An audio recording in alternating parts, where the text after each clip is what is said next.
এই ফ্যাসিবাদী সরকার $280 মিলিয়ন পাচার করেছে মির্জা ফখরুল। বাংলাদেশ জাতীয়তাবাদী দল বিএনপির মহাসচিব মির্জা ফখরুল ইসলাম আলমগীর বলেছেন, গত 15 বছরে ফ্যাসিবাদী সরকার এদেশের অর্থনীতিকে ধ্বংস করে দিয়েছে।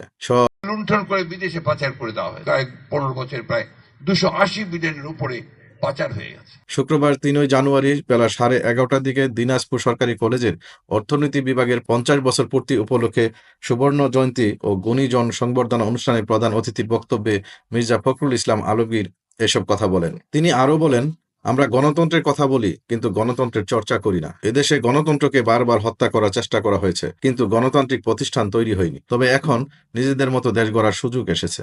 ছাত্র জনতা সেই সুযোগ আমাদের করে দিয়েছে। দিনাজপুর সরকারি কলেজের অর্থনীতি বিভাগের চেয়ারম্যান, অর্থনীতি বিভাগের প্রধান ও প্রফেসর জাহেদা পারভিনের সভাপতিত্বে অনুষ্ঠানে বিশেষ অতিথি ছিলেন ঠাকুরগাঁও সরকারি কলেজের অবসরপ্রাপ্ত অধ্যক্ষ প্রফেসর আনম গুলাম রব্বানী, দিনাজপুর সরকারি কলেজের অবসরপ্রাপ্ত অধ্যক্ষ প্রফেসর আব্দুল জব্বার, দিনাজপুর সরকারি কলেজের অবসরপ্রাপ্ত অধ্যক্ষ প্রফেসর আব্দুল কাইয়ুম, নীলফামারী সরকারি কলেজের অধ্যক্ষ প্রফেসর মোহাম্মদ মাহবুবুর রহমান। অনুষ্ঠানে আরো বক্তব্য দেন উপা অধ্যক্ষ প্রফেসর আয়ুব আলী, দিনাজপুর সরকারি কলেজের অর্থনীতি বিভাগের সাবেক শিক্ষক প্রফেসর ডক্টর মোহাম্মদ আব্দুর রাজ্জাক, সাবেক শিক্ষার্থী মতিউর রহমান প্রমুখ।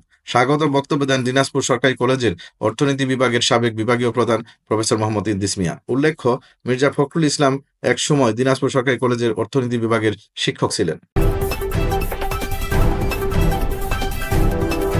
সাবেক প্রধান বিচারপতি সুরেন্দ্র কুমার সিনহার বিরুদ্ধে আইনজীবী সমিতির সভাপতি ব্যারিস্টার এ.এম. মাহবুব উদ্দিন খোকন বৃহস্পতিবার সুপ্রিম কোর্ট প্রাঙ্গণে সাংবাদিকদের কাছে এক ব্রিফিংয়ে তিনি এই দাবি জানান। Barrister A M. মাহবুব উদ্দিন খোকন বলেন, আওয়ামী লীগ সরকারের আমলে সাবেক প্রধান বিচারপতি সুরেন্দ্র কুমার সিনহা দেশ ছাড়তে ও পদত্যাগ করতে বাধ্য করা হয়েছিল। এমনকি মিথ্যা মামলায় তাকে সাজাও দেওয়া হয়েছে। এসবের সঙ্গে যারা জড়িত তাদের বিষয়ে অবশ্যই তদন্ত করা উচিত।